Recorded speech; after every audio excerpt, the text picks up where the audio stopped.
Hi, I'm Margarita Bennett. I'm a clinical massage therapist and a cranial sacral practitioner. And today I'm going to give a very quick explanation on fascia and sport. And it can be any sport. It can be going to the gym. It could be tennis.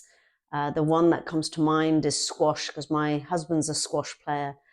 And I see how it impacts his squash, or how the squash actually impacts his body. So I wanted to discuss this because many times people go to the GP because they have joint pain and they say it's a tendinopathy or tendinitis. Anything with an itis is basically a posh way of saying it's inflamed.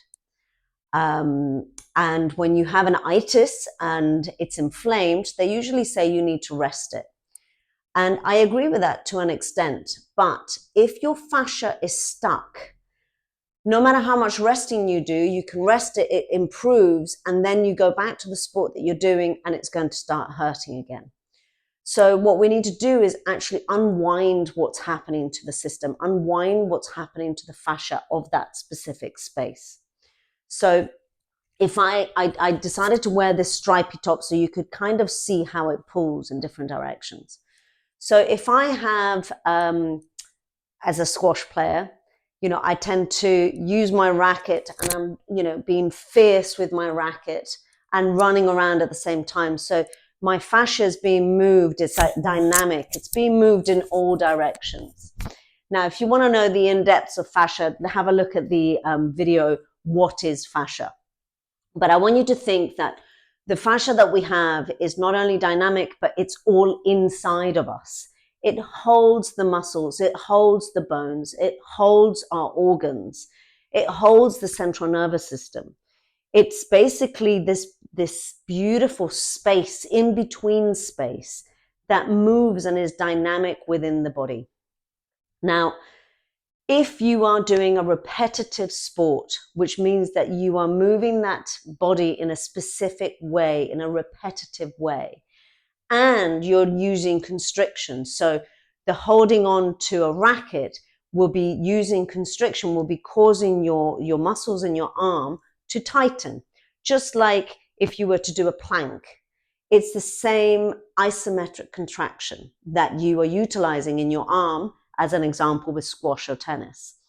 Now, what happens with that is that you start rotating the actual connective tissue.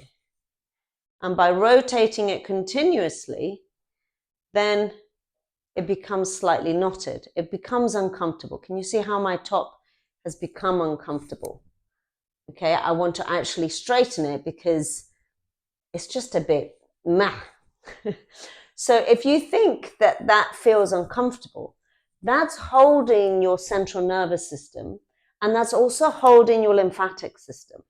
So the fact that the lymphatic system is being squished in the wrong direction, okay, because you can see it's pulling, and the central nervous system is also being, the wires are being pulled.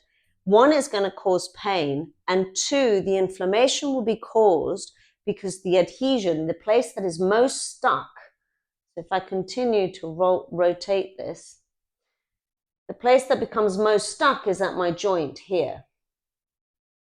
Okay, so the fact that that is most stuck means that I have an adhesion. It means that it's kind of stuck and dried up.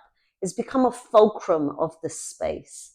And when that happens, the connective tissue, the liquid in the connective tissue is not flowing as it should.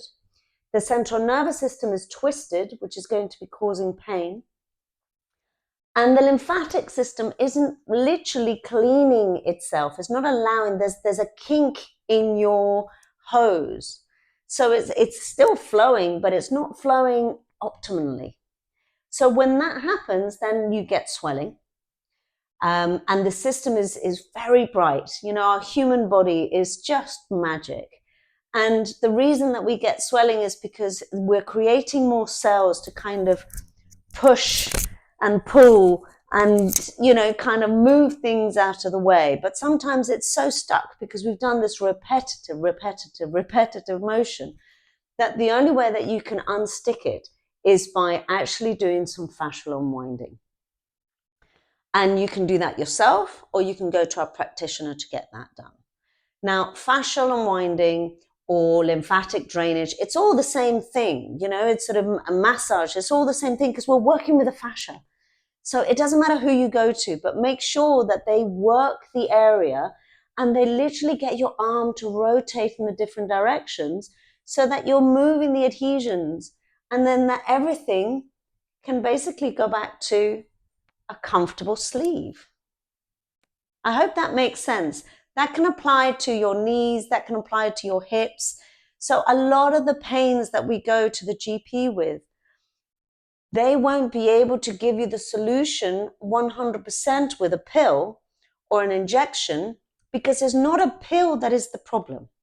The problem, which isn't really a problem, but the thing that's a bit stuck, is just your connective tissue. So address your connective tissue, love your connective tissue, and love your lymphatic system.